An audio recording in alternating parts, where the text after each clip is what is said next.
You can go ahead and play it, please. Still out there as well.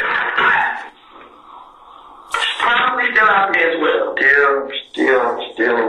Oh shit, man. I try my best, man. Cause guess what? If I help you, if I tell you anything, guess what? They make it even worse. What make it worse? Everybody, oh no, snitch, now this and that and that. Bro, how you a snitch for somebody trying to kill you, the girl, and your baby? That's snitching. I just want to get out of jail and go to my next job. Just stay out of the way, man. But do you honestly think somebody else that's quote unquote the good guy gonna want to help you? If you ain't telling us like you talk about snitching and all this, it ain't about that. But as long as you out there being a part of the problem, we're gonna let you be a part of the problem. I haven't been a part of the problem. I think you are. You're not trying to resolve the problem at hand. And I told you the only way for you to start resolving, to get this shit started and resolving it, is you gotta talk to us straight up. That's it.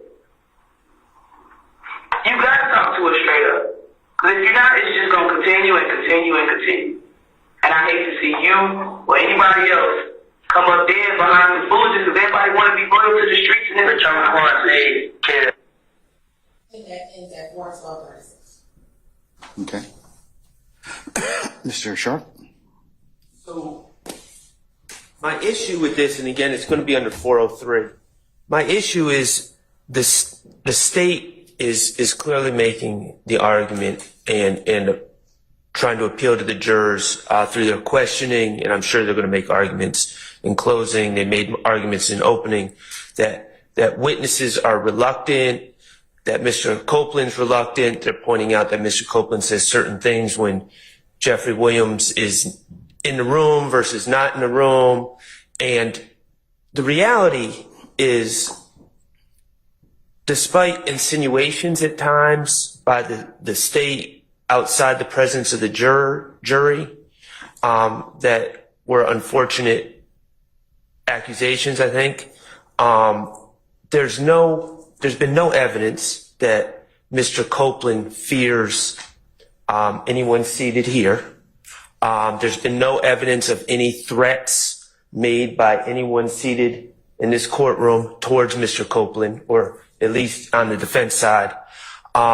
So here, Mr. Copeland is clearly expressing fear of being a snitch, being labeled a snitch, the ramifications of telling. But what's important here, and I'm afraid of what might get lost, is Mr. Copeland is expressing fear of an entirely different group of people than the accused here today.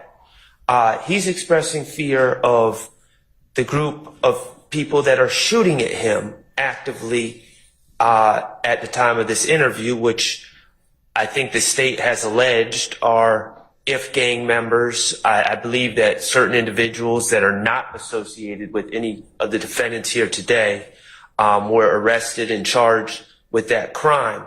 So it's misleading the jury. It's confusing the issues because I think Mr. Copeland is expressing a reluctance to cooperate out of fear being labeled a snitch, but it's not. It invites the jury to conclude that he's afraid of these gentlemen, and that's not what he's saying. And yes, I understand that we have the ability to cross-examine and those issues, but Your Honor, I just ask for you to consider the logistics of this case.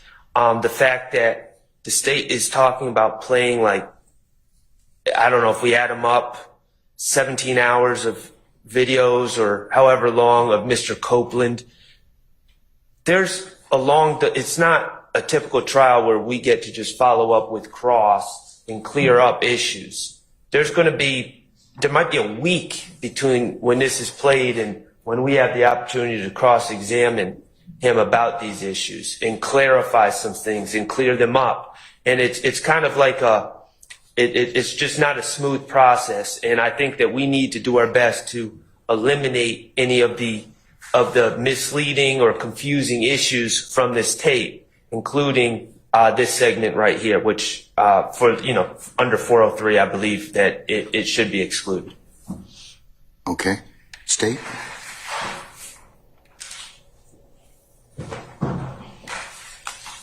Thank you, Your Honor.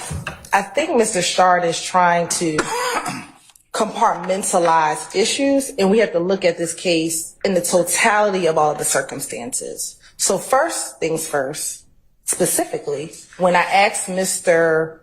Copeland on the stand about Tay and about whether or not he saw Tay shooting, he said, again on the stand, he didn't do it. I swear to God, he didn't do it, or whatever his frame. I'm not quoting that as a direct quote. But also, he talked about not being afraid of snitching. He talked about the fact that whatever he said in these interviews, he was just saying it just to say it. I asked him, was he concerned about snitching, being labeled a snitch? And he said, I was not. So this is impeachment by contradiction and prior inconsistent statements, both. Because I, on direct examination, asked him, was he concerned about snitching? He said, no, I wasn't concerned about snitching. They were forcing me to point out Tay. They were forcing me to do it. Gaither forced me to point out Tay. This is in complete contradiction. He literally talks about why he cannot identify Tay because he's going to be labeled a snitch. I believe this is the interview. Later on, he talks about the fact that his cousin was labeled a snitch and what happened to his cousin. So this is one in direct contradiction to that specific line of questioning. But also, Your Honor, snitching is relevant in this trial in the totality of the circumstances. Mr. Copeland literally last week or 2 weeks ago decided initially that he was going to plead the fifth in order not to testify in trial. To testify into trial is snitching. He has now, as a course of his conduct in the last few weeks when he has testified, is now completely contradicting everything he told police when these individuals were not in the interview room. Again, that is snitching. And here is a reason he is explaining in 2015 why snitching is a problem. So when you look at it for both the specific impeachment of my line of questioning about this interview, but then the larger conspiracy, in this case, people do not want to come in here and testify. Mr. Copeland is not the first witness. We've had Ms. Archillian Bennett, who testified that what she never talked to the police or what she told the police was a lie. But then when you come into court and have to face the individuals that you were accusing, have a different story. Same thing with Adrian Bean. Adrian Bean had a whole interview with Detective Quinn, identified Mr. Williams, identified other individuals who participated in a crime with him. But when he came into court, did not testify. So therefore, snitching is an issue in this trial. Mr. Copeland is talking about his reasons for not wanting to snitch, which is very relevant in the totality of this case. So for multiple reasons, we believe that this portion should be allowed to be played. All right. Any other counsels wish to be heard on this particular issue from 4:11:30 to 4:12:35? Mr. Weinstein? No, Your Honor. Mr. Matthews? No, Your Honor. Ms. D. Williams? Mr. Harvey? Judge, it can't be impeachment because it was made at a time when the witness had a motivation to lie, even after this particular event occurred. So it can't be admitted for that purpose.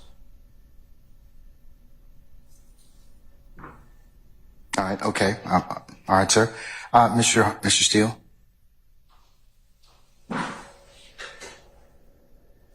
Just as the court goes through your ruling,